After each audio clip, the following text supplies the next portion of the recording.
Did you know that confidence and identity are not the same thing?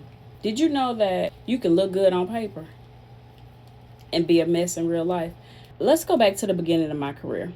I had the opportunity to work with someone who we thought was a leader, right?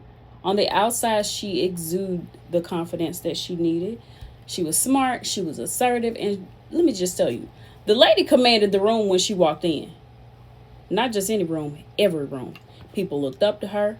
But the reality of it was the people that worked with her side by side every day, we knew the truth. Now, on paper, she was everything that a leader was supposed to be. But here's what I learned working with her: identity and confidence are not the same thing. You can have one without the other. Now, let me just tell you what she did, okay?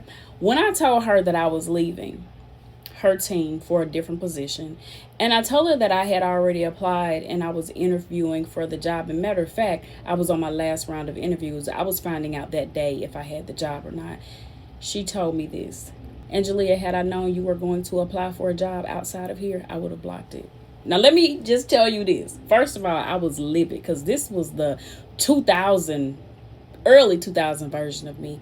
And I was upset. But I took a moment and I listened to her because I was never disrespectful. Here's what I learned.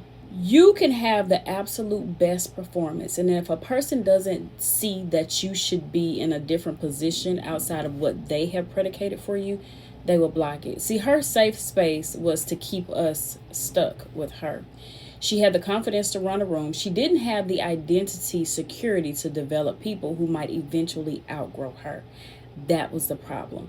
Now I want to share with you the lesson in all of this.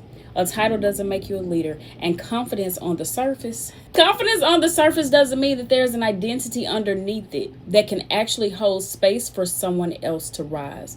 That was the problem. See, I needed someone who could show me what real leadership and security looked like at that stage of my career before I actually stepped into that role that I actually got hired for, and I excelled in that role, and I continued to grow from that position.